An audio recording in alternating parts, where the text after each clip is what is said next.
साधारण मनुष्य की तरह शाहजहांपुर के डिस्ट्रिक्ट इंजीनियर सरदार शिव सिंह में भी भलाइयाँ और बुराइयाँ दोनों ही वर्तमान थीं।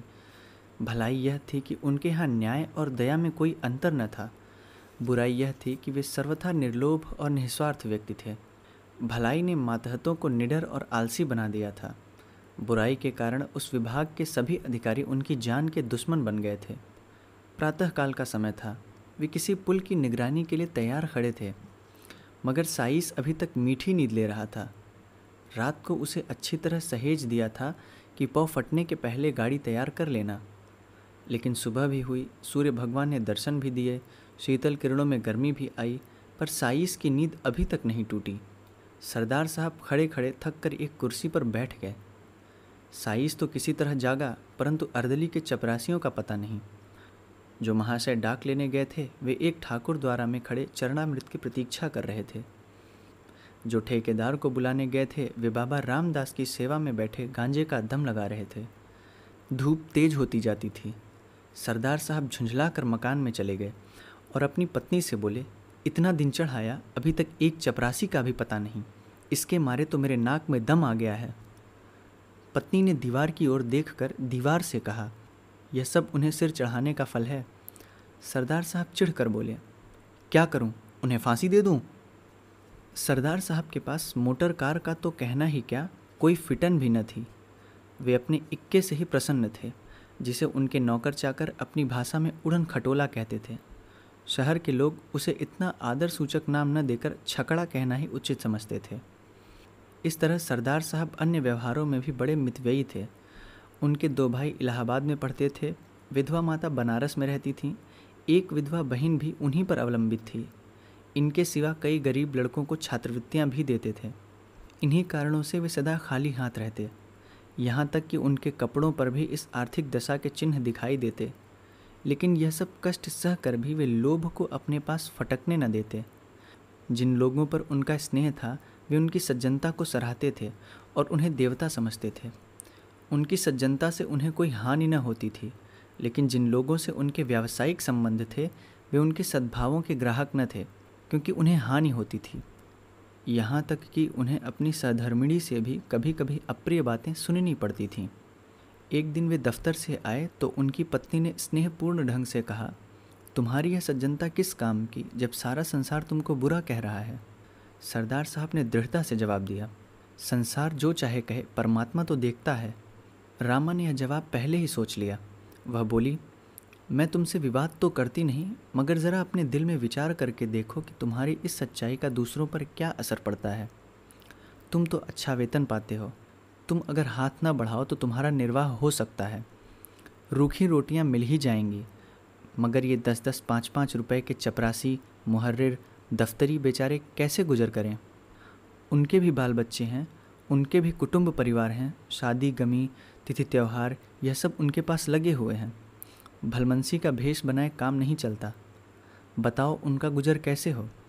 अभी रामदीन चपरासी की घरवाली आई थी, रोते रोते आंचल भीगता था। लड़की सयानी हो गई है, अब उसका ब्याह करना पड़ेगा। ब्राह्मण की जाति, हजारों का खर्च। बताओ उसके आंसू किसके सिर पड़ेंगे? ये सब बातें सच थीं। इनसे सरदार साहब को इनकार नहीं हो सकता था। उन्होंने स्वयं इस विषय में बहुत कुछ विचार किया था। यही कारण था कि वह अपने मातहतों के साथ बड़ी नरमी का व्यवहार करते थे। लेकिन सरलता और शालीनता का आत्मिक गौरव चाहे जो हो, उनका आर्थिक मोल बहुत कम है। वे बोले, तुम्हारी बातें सब यथार्थ हैं, किंतु मैं विवश हूँ। मैं अपने नियमों को कैसे तोड़ूँ? यदि मेरा वश चले तो मैं उन लोगों का वेतन बढ़ा दूँ, लेकिन यह नहीं हो सकता कि मैं खुद लूट मचाऊँ और उन्हें लूटने दूँ। रामा ने व्यंग्यपूर्ण शब्दों में कहा, तो यह हत्या किस पर पड़ेगी? सरदार साहब ने तीव्र होकर उत्तर दिया, यह उन लोगों पर पड़ेगी जो अपनी हैसियत और आमदनी से अधिक खर्च करना चाहते हैं। अर्दली बनकर क्यों वकील के लड़के से लड़की ब्याहने को ठानते हैं? दफ्तरी को यदि टहलुए की ज़रूरत हो तो यह किसी पाप कार्य से कम नहीं। मेरे साइस की स्त्री अगर चांदी के सिल गले में डालना चाहे तो यह उसकी मूर्खता है। इस झूठी बड़ाई का उत्तरदाता मैं नहीं हो सकता। इंजीनियरों का ठेकेदारों से कुछ ऐसा ही संबंध है जैसे मधुमक्खियों का फूलों से है। अगर वे अपने नियत भाग से अधिक पाने की चेष्टा न करें तो उनसे किसी को शिकायत नहीं हो सकती। यह मधुरस कमीशन कहलाता है। रिश्वत लोक और परलोक दोनों का ही सर्वनाश कर देती है। उसमें भय है, चोरी है, बदमाशी है। मगर कमीशन एक मनोहर वाटिका है जहाँ न मनुष्य का डर है न परमात्मा का भय है।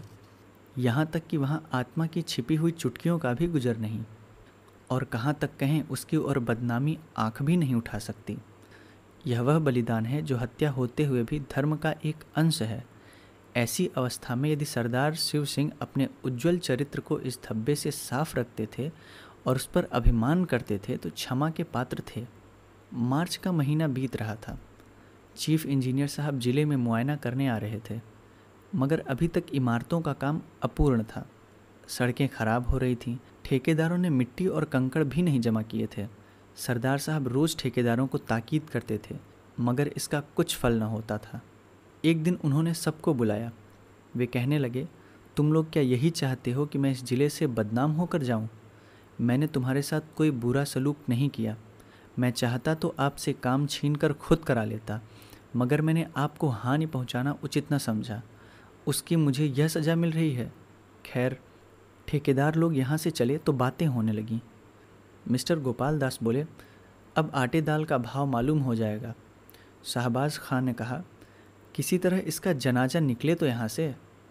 सेठ चुन्नीलाल ने फरमाया, इंजीनियर से मेरी जान पहचान है, मैं उनके साथ काम कर चुका हूँ, वह उन्हें खूब लथेड़ेगा। इस पर बूढ़े हरिदास ने उपदेश दिया, यारों, स्वार्थ की बात है, नहीं तो सच यह है कि यह मनुष्य नहीं देवता है। भला और नहीं तो साल भर में कमीशन के 10,000 तो होते होंगे। इतने रुपयों को ठीकरे की तरह तुच्छ समझना क्या कोई सहज बात है? एक हम हैं कि कौड़ियों के पीछे ईमान बेचते फिरते हैं।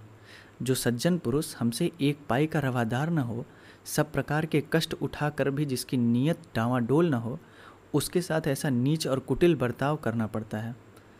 इसे अपने अभाग्य के सिवा और क्या समझें? शाहबाज खान ने फरमाया, हाँ, इसमें तो शक नहीं कि यह शख्स नेकी का फरिश्ता है। सेठ चुन्नीलाल ने गंभीरता से कहा, खां साहब, बात तो वही है जो तुम कहते हो, लेकिन किया क्या जाए? नेक नियति से तो काम नहीं चलता। यह दुनिया तो छल कपट की है। मिस्टर गोपाल दास बीए पास थे। वे गर्व के साथ बोले, इन्हें जब इस तरह रहना था तो नौकरी करने की क्या ज़रूरत थी?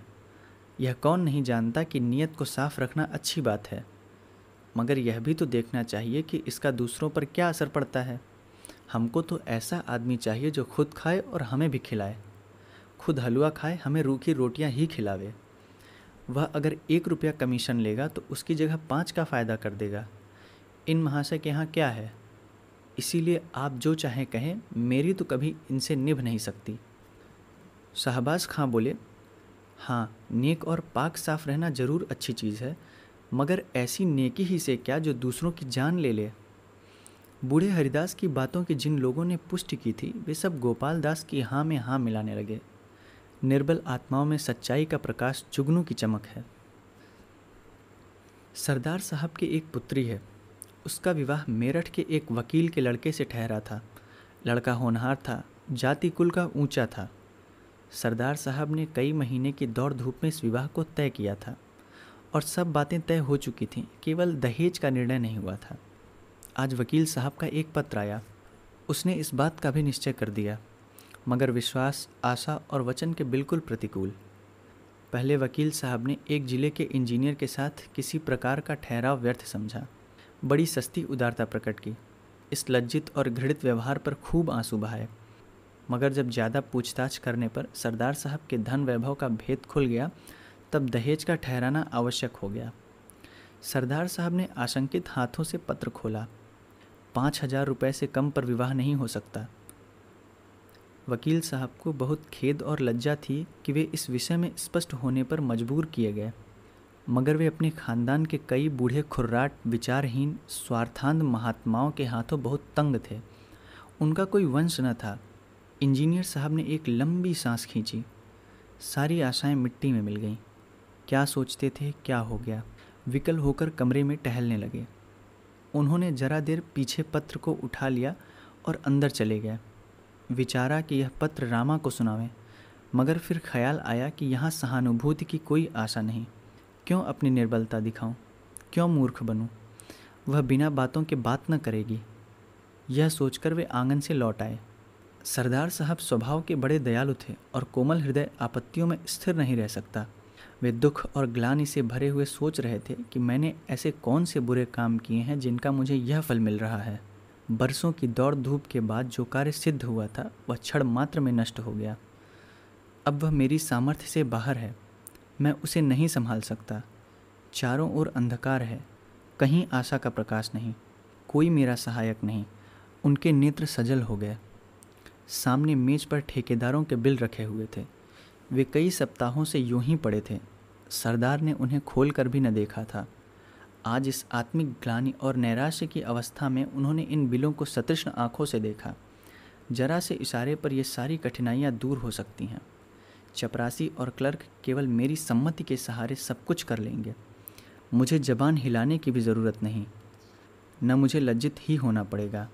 इन विचारों का इतना प्राबल्य हुआ कि वे वास्तव में बिलों को उठाकर गौर से देखने और हिसाब लगाने लगे कि उनमें कितनी निकासी हो सकती है। मगर शीघ्र ही आत्मा ने उन्हें जगा दिया। आह, मैं किस भ्रम में पड़ा हुआ हूँ। क्या उस आत्मिक पवित्रता को जो मेरी जन्म भर की कमाई है केवल थोड़े से धन पर अर्पण कर दूँ? जो मैं अपने सहकारियों के सामने गर्व से सिर उठाए चलता था, जिससे मोटर कार वाले भ्रातृगण आंखें नहीं मिला सकते थे, वही मैं आज अपने उस सारे गौरव और मान को, अपनी संपूर्ण आत्मिक संपत्ति को 10-5 हज़ार रुपयों पर त्याग दूं? ऐसा कदापि नहीं हो सकता। अब उस कुविचार को परास्त करने के लिए जिसने क्षणमात्र के लिए उन पर विजय पाली थी, वे उस सुनसान कमरे में जोर से ठठा कर हंसे। चाहे यह हंसी उन बिलों ने और कमरे की दीवारों ने न सुनी हो, मगर उनकी आत्मा ने अवश्य सुन ली। उस आत्मा को एक कठिन परीक्षा में पार पाने पर परम आनंद हुआ। सरदार साहब ने उन बिलों को उठाकर मेज के नीचे डाल दिया, फिर उन्हें पैरों से कुचला। तब इस विजय पर वे मुस्कुराते हुए अंदर गए।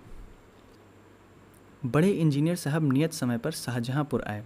उसके साथ सरदार साहब का दुर्भाग्य भी आया। जिले के सारे काम अधूरे पड़े हुए थे। उनके खानसामा ने कहा, हुजूर, काम कैसे पूरा हो? सरदार साहब ठेकेदारों को तो बहुत तंग करते हैं। हेड क्लर्क ने दफ्तर के हिसाब को भ्रम और भूलों से भरा हुआ पाया। उन्हें सरदार साहब की तरफ से न कोई दावत दी गई न कोई भेंट। तो क्या वे सरदार साहब के नातेदार थे जो गलतियां न निकालते? जिले के ठेकेदारों ने एक बहुमूल्य डाली सजाई और उसे बड़े इंजीनियर साहब की सेवा में लेकर हाजिर हुए। वे बोले, हुजूर, चाहे गुलामों को गोली मार दें, मगर सरदार साहब का अन्याय अब नहीं सहा जाता। कहने को तो कमीशन नहीं लेते, मगर सच पूछे तो जान ले लेते हैं। चीफ इंजीनियर साहब ने मुआयने की किताब में लिखा, सरदार शिव सिंह बहुत ईमानदार आदमी हैं। उनका चरित्र उज्ज्वल है, मगर वे इतने बड़े जिले के कार्य का भार नहीं संभाल सकते। परिणाम यह हुआ कि वे एक छोटे से जिले में भेज दिए गए और उनका दर्जा भी घटा दिया गया। सरदार साहब के मित्रों और स्नेहियों ने बड़े समारोह से एक जलसा किया। उसमें उनकी धर्मनिष्ठा और स्वतंत्रता की प्रशंसा की। सभापति ने सजल नेत्र होकर कंपित स्वर में कहा, सरदार साहब के वियोग का दुख हमारे दिल में सदा खटकता रहेगा। यह घाव कभी न भरेगा। मगर फेयरवेल डिनर में यह बात सिद्ध हो गई कि स्वादिष्ट पदार्थों के सामने वियोग का दुख दुस्सह नहीं। यात्रा के सामान तैयार थे। सरदार साहब जलसे से आए तो रामा ने उन्हें बहुत उदास और मलिन मुख देखा। उसने बार बार कहा था कि बड़े इंजीनियर के खानसामा को इनाम दो, हेड क्लर्क की दावत करो, मगर सरदार साहब ने उसकी बात न मानी थी। इसलिए जब उसने सुना कि उनका दर्जा घटा और बदली भी हुई, तब उसने बड़ी निर्दयता से अपने व्यंग्य बाण चलाए। मगर इस वक्त उन्हें उदास देखकर उससे न रहा गया। बोली, क्यों इतने उदास हो? सरदार साहब ने उत्तर दिया, क्या करूं, हंसूं?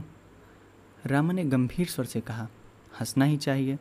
रोए तो वह जिसने कौड़ियों पर अपनी आत्मा भ्रष्ट की हो, जिसने रुपयों पर अपना धर्म बेचा हो। वह बुराई का दंड नहीं, यह भलाई और सज्जनता का दंड है। इसे सानंद झेलना चाहिए। यह कह उसने पति की ओर देखा तो नेत्रों में सच्चा अनुराग भरा हुआ दिखाई दिया। सरदार साहब ने भी उसकी ओर स्नेहपूर्ण दृष्टि से देखा। उनके हृदयेश्वरी का मुखारविंद सच्चे आमोद से विकसित था। उसे गले लगाकर वे बोले, रामा, मुझे तुम्हारी ही सहानुभूति की ज़रूरत थी। अब मैं इस दंड को सहर्ष सहूँ।